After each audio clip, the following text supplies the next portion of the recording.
Now we've got the host of the Don Lemon Show, Don Lemon. Don, thanks so much for taking the time. Hey, thanks for doing this, Brian. I really appreciate it. We're recording this interview on the heels of your first interview with Elon Musk. So I want to talk about the interview first, and then after I want to discuss a little bit about your rationale for going on X. But starting with the interview, you aired it on X, you aired it on YouTube. It's clear after watching it that it was contentious. For those who want to see it, I'll put it in the post description of this video and also in the pinned comments below. Don, what happened in terms of this interview kind of descending into the depths of contention? Like, where did it fall apart? And also beyond that, what other communication have you had with Elon?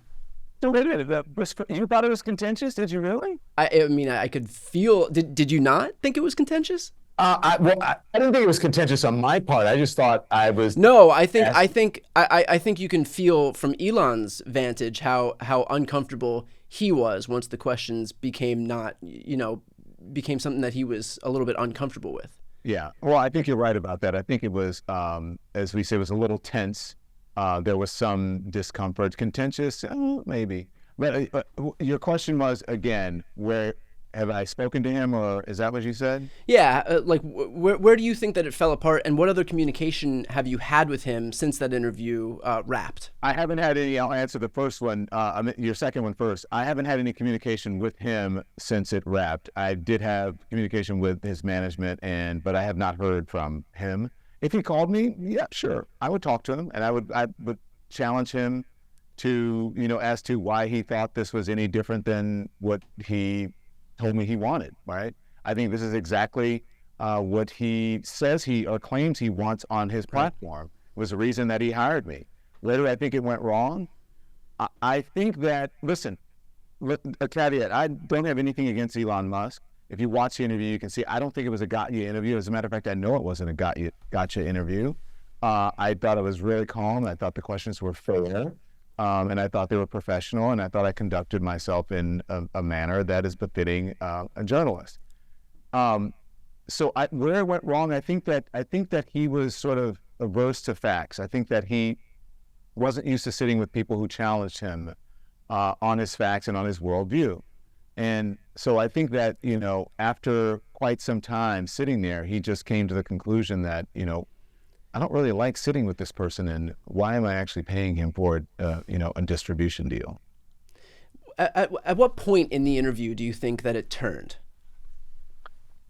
Well, I think he bristled at the talk about his ketamine use and drugs, which if he had not put that into the public sphere, I would not have.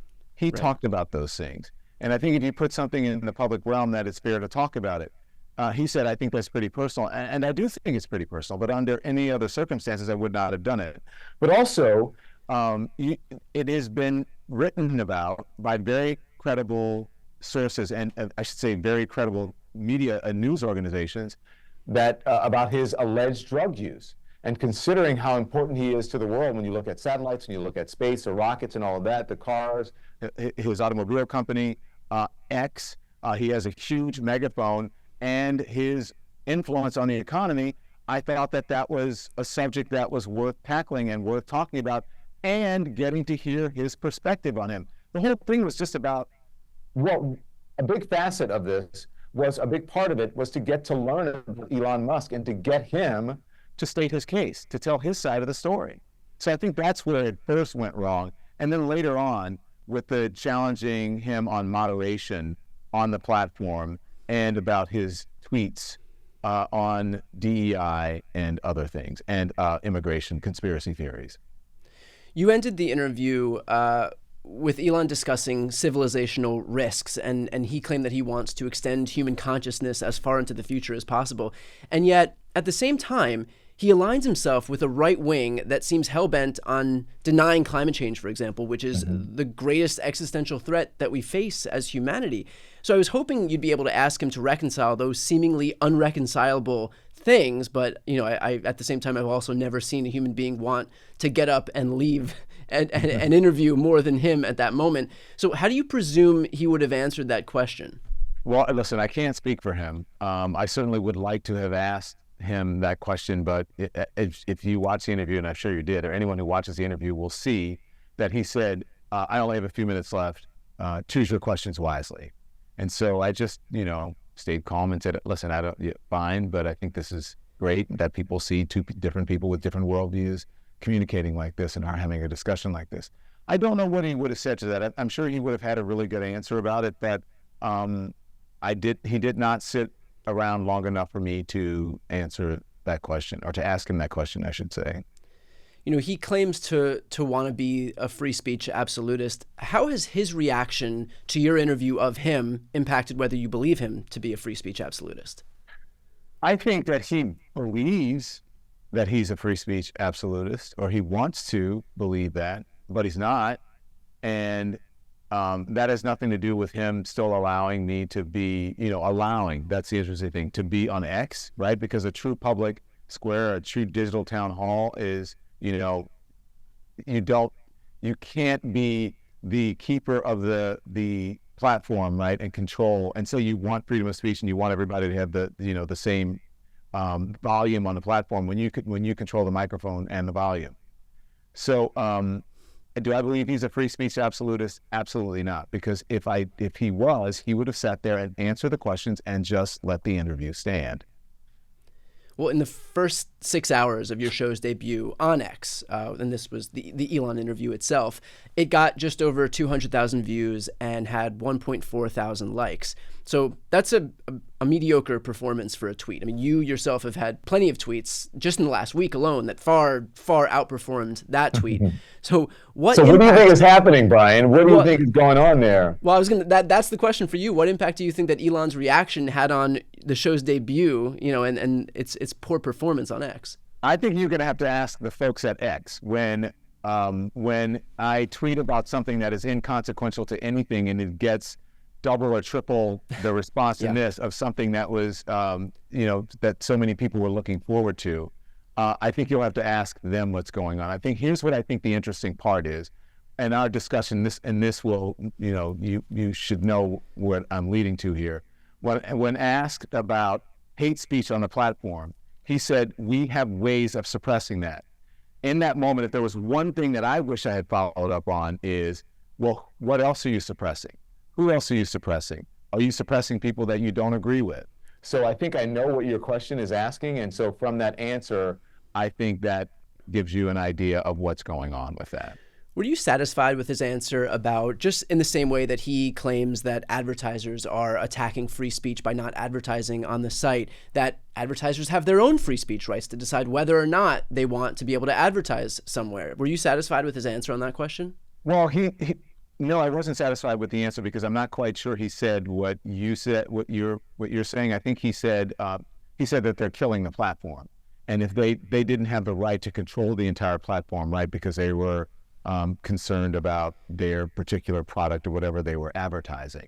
So I wasn't satisfied with that because I asked him. I said, well, how can you say that that's not freedom of speech, and how can you say that they're killing the company when you're the boss? You're the person out there in public saying, go F yourself. When advertisers say, hey, look, we have concerns about where our advertising is being placed on the platform. And quite frankly, we have concerns about what is showing up on the platform and how what the platform has become or devolved into. And so for him to say someone else is responsible for that, I thought was ridiculous. Yeah, can you dig into that a little bit in terms of your thoughts on a chief executive kind of diffusing responsibility onto advertisers for not wanting to advertise on a platform that looks to be in the mold of what its owner has created for it? Yeah. Well, nothing is your fault, right? Then nothing is your fault. It can't be questioned. This is my ball field, which it is. And so, in your and to go back to some of your questions, or one of your questions, it is his ball field. Deals fall apart all the time. So look, he is free to do what he wants. But I think that by not allowing people to be able to respond to an interview, by possibly suppressing that, I'm not saying that they are, but that's what people are insinuating, by suppressing content, that is censorship in itself. That is not freedom of speech. That is not being a free speech absolutist. So if that is indeed happening, that's what I'm hearing. I don't know. Allegedly, that is what was happening. If that is indeed happening, then that is true censorship. Don, you came into your interview very prepared. You can tell by the questions you asked. You hit Elon on supporting great replacement theory, on baselessly attacking DEI as some scapegoat for the world's problems. So you knew who he was, and you proved as much in that interview. Why reward somebody like that by partnering with them for a show on X? I knew who he was. You're absolutely right. I've gotten that question before, and that is a very fair question. Because I took him and his management team at their word, that they wanted the platform to become more centrist. They wanted to move it in a direction that was more respectful. They wanted to get advertisers back on the platform. And they also wanted me to come on the platform and be me and do what I do. And I said, I told them no, Brian, more times than I can count. And then finally they kept, saying, hey, listen, we really want you to come on. We want you to be yourself. And I said, okay, we will offer you all of the support that you need. He even tweeted that. He even said that publicly, or at least tweeted that publicly. And we came to a deal. In order to come to that deal, I said, you must let me do what I do. And also, I am going to sometimes have to criticize the owner of this platform. And if I can't do that, then I'm not going to do it. I also, Brian, believe that X or Twitter, do you still tweet? Are you still I do, yeah. Okay. I do. I also believe that it is a very important and a very big platform. And I don't think that we should cede a platform that big to extremists or just people on the far right. And so I thought that I would be able to get into the arena. I took them at their word that I'd be able to do it, and that my work would be amplified in that arena, and that it would reach the largest amount of people for the greater good, that people could see my work. And those were the terms of the agreement, and they agreed to them. And then during the first interview, when he doesn't like interview questions, which freedom of speech, then he says the deal or the contract is off. That's why I went on the platform. But I got lots of pushback from people I love, from really diehard fans, even from my family members. Why are you getting in business with Elon Musk? But also remember this, it wasn't an X show. It wasn't exclusive just to X. They had no editorial control over the show. It was always our intention to put the show on as many platforms as possible, including YouTube, including iHeartRadio, including Spotify, including Apple Podcasts. It was already going to be on those platforms. But if you are going to, if there's a financial incentive to put my content on the platform and you are going to amplify it and people are going to see it beyond people who are in echo chambers, liberal or cable news echo chambers, I thought that was a win for everyone. So, okay, so you'd mentioned that he wants to bring you on the platform because you would help kind of more center what has devolved into a right-wing platform by virtue of Elon. But don't you see how him bringing you on is going to, I mean, it's not just a matter of, for example, like bringing another voice into the ecosystem. This is helping build a platform that would financially benefit somebody who has turned the platform into a right-wing echo chamber. Wasn't there any worry about, like, there's a difference between, I think, just going on the platform and tweeting or helping build up the entire infrastructure, which Elon is using to kind of wield as a cudgel against the left? Mm-hmm. So what's your question?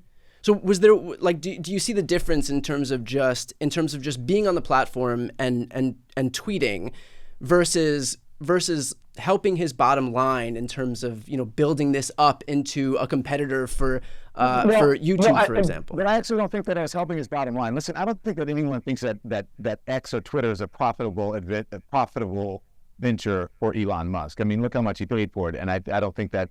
I'm pretty sure, you check me on my facts here, that X is actually turning a real profit. So I actually thought, I wasn't thinking along those terms. I'm not thinking in terms of helping Elon Musk. I'm thinking in terms of helping to inform an electorate, especially with an election coming up. I'm thinking in terms of liberals who are not in the space that you and I are in now, that you've been in much longer, that is right-wing, that is proliferated by right-wing people. People on the right have really cornered the market on these platforms and on radio. Liberals aren't doing that. People who are in the center aren't doing that. They need to get into the arena and fight. And so that's my perspective on this. I wasn't looking at it, am I helping Elon Musk? I'm not really helping Elon Musk, because the people who really like Elon Musk, they hate me. They don't want me on the platform. And so I'm trying to get the people who like me and who are fair-minded, who have a worldview that may be like mine, to come along and get into the arena and fight it out with some of these crazy people. Or at least I was at least trying to change some people's minds to see maybe, Don Lemon isn't so bad. Maybe Brian Tyler Cohen isn't so bad. Maybe my perspective, maybe I could help change some people's perspective. I don't know, but I went into it with the best of intentions of trying to do that. That's how I looked at this opportunity. Look, I thought it was an opportunity. I think by watching the interview, that was clear. You definitely far exceeded expectations in terms of the actual interview itself. I guess, because everyone thought I was red pilled. I kept watching. They're like, "Why is Don Lemon going on X? He's going to be red pilled." That's clear. I mean, look, I was critical of your decision to host a show on X. Like, I guess my beef going into this was I feel like more broadly, democracy is on the brink right now, and the right-wing media machine is hell-bent on accelerating our descent toward autocracy to benefit Donald Trump, to benefit his Republican Party. And I can clearly see that Elon is aligned with those Republicans. So the decision to start a show on X and to bolster a platform where Elon regularly promotes right-wing conspiracy theories and mainstreams dangerous voices like libs of TikTok and these other right-wing provocateurs felt to me like you weren't taking the threat to democracy seriously. Like you saw it as a marketing opportunity for yourself, when obviously there are dangers, to being on that platform. I understand that. I understand exactly what you're saying. And don't think that I didn't think about what you're saying a million times. But that is not how I saw it. That's not how I felt. I truly felt that I had the opportunity to go in there and change some minds, and actually to help bring people back to the platform, and not bring people back to the platform to help Elon Musk's bottom line. Yeah. It's to help inform an electorate. That's it. I thought I was doing everyone some good by doing it. Wasn't helping my street cred. So you thought it was a marketing opportunity. There was no market. The best marketing opportunity that has happened to me was Elon canceling this deal. And so everyone's like, finally, Don Lemon's not back on the platform. But listen, I hear you, but that's not my intention when I went into this. And I appreciate your feedback on that.